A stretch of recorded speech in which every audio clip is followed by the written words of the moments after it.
Only the most expert of eyes would pick these two bits of rusting chassis as the foundation for one of the most desirable of the 1930 sports cars. In tip-top shape, they sell for more than $1 million, and when Paul and his team are finished, this one will be worth every penny of its seven-figure value. Here's a clue. It's the MG that every true lover of classic sports cars would love to have. A 1933 MG K3. Now over here, there's a $1 million motor car that has even less bits and pieces than that one.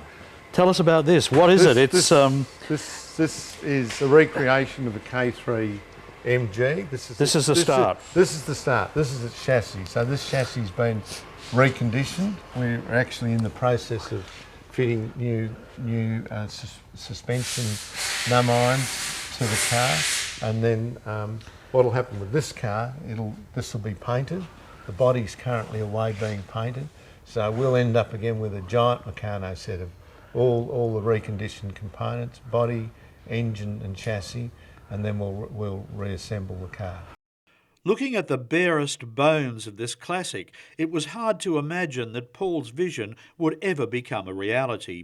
But just a few short weeks later, the bones were indeed acquiring some very shapely flesh. Right, this is a 1933 K-type MG. This is a supercharged sports racing car. And what we've done is basically completely restored the car from woe to go. And the methodology that we use is that we get all the componentry, the engine, gearbox, all the bits and pieces, including the body. We get as much work as we can done, and then we bring it to a central location like here, and then we start to assemble it. So behind us here, you'll see all the little bits and pieces that make up the car. We've got everything done, including the gearbox, and over here you can see the bodywork and fuel tank. So the stage that we're at right now is that we've actually assembled the chassis. We've put in the wiring loom. We've put in all the other accessories, the fuel pump, battery, and we're currently at the moment plumbing up the braking system. What was original, what would have been off the car, and what have you had to either rebuild or replace along the way? Well, all the mechanical components are the original components. So new components would be like the wiring loom, batteries, fuel lines, brake lines, and general refurbishing of the old components. With the body, it's a completely new body, wooden frame, aluminium panelling. Things like these shock absorbers here, these friction yes. shock absorbers, are they new or a rebuild? No, they're a rebuild of the original shock absorbers. So what we do is dismantle them, we replace all the bushes and the friction components inside, and even remake the original painting of the dials on the outside, reassemble them, make sure they work, and there you go. Gearbox. What's been unusual unusual gearbox. That's a pre-selector gearbox, which was very much in the vogue in those days. Rather than having a manual change, this was a gearbox designed, as it says, as a pre-selector. In other words, it has a mechanism in it. It's a 4-speed gearbox, so it's the forerunner of an automatic transmission. It doesn't operate like an automatic transmission, but in effect, you actually, as it says, pre-select the gear. So what you would do to drive the car is that it has a selector mechanism on it. You put it into first gear, and as soon as you touch it's not a clutch, it's called a change mechanism, that pedal there, it then selects that gear. So you start off in first, then you select second gear, and then you just punch the clutch, third, punch the clutch. And if you're coming down through the box, say you're in fourth gear and you want to go down to third, you select third, punch the clutch. So it's a forerunner almost of the modern sort of paddle system, which is electronic, but this is completely mechanical. And this is 1933? 33, yeah. Well, that's right. We use a modern dry cell battery because of its capacity. Also, we've used a modern fuel pump, again for reliability. And there are other things that we fit in. For instance, there's a fuel pressure gauge because it's essential these days with the modern fuels that we get the mixtures right because it's a very expensive engine to build and we don't want to have any problems to do with mixture. So a few modern things are actually hidden.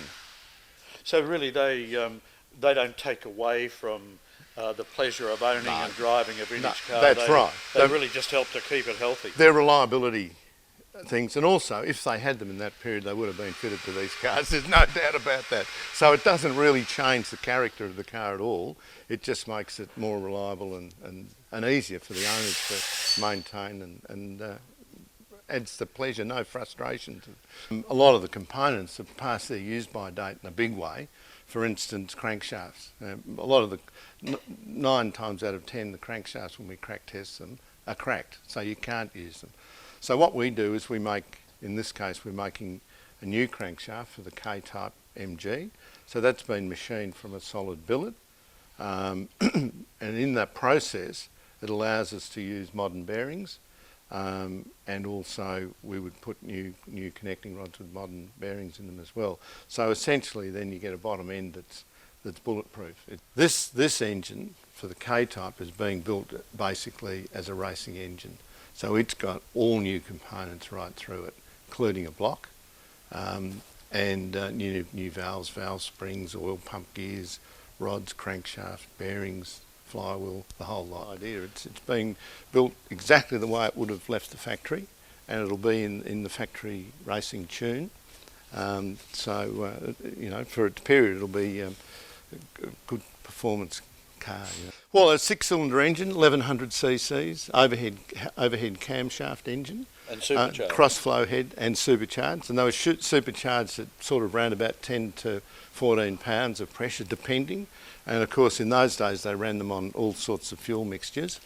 But they had about 120 brake horsepower and probably 120 miles an hour, something like that. And then they were developed to various states of tune over the years, but that was the sort of norm that they had. So they had, for their day and their engine size, extremely good performance. Paul, the body's looking fantastic. Talk us through the work that's been done to get it to this stage. Well, these bodies were built as a sports racing car, so they're unusual. They've got some really interesting features. Traditionally, MGs were made with a wooden frame, as this car's been made with. So it's a wooden frame, very small amounts of steel in it for reinforcing, and then covered with aluminium. But some of the features which are unique to this particular body. It was made to have a driver, of course, and a mechanic in the car, and hence the rev counters in front of the driver. And over this side, all the electrics are with the riding mechanic. So if they blow a fuse or whatever, he can deal with that. And also, you'll see in the body it's an odd shape from one side to the other. So the bigger cutout is so the driver could actually hang out. And the smaller cutout is... It's sort of canted across. It's on this angle, and that was done on purpose. And so the mechanic was sitting in here, and he didn't need a bigger space to actually get in and out. That was to hold him into the car. They had to leap out and service the car, as well as drive it. So they were the rules of that period. And in fact, in some of the events, they had to carry a toolkit. And within the first couple of hours, if the car failed, they had to fix it with the tools that were on board the car. So it was a lot harder than today, you know. That was the driver and mechanic had to know their cars. I mean, this car, its first event was in the Millimega. So they built these cars to actually race for over 1,000 kilometres. They've got a great history of racing in Australia. They actually, a couple of them came out here fairly new from the factory. The factory made 30 odd cars. They've had a great history. At one stage, I think there was 5 or 6 of them in Australia. There's now 4 cars in Australia, four of these K racing cars in Australia. In Australia, there are more lottery winners in any week than there are K-type owners, and I'll bet none of them would swap their vehicles for a winning Tats ticket. Mind you, you just about need to win Tats to get a K-type that's in as good a condition as this one will be.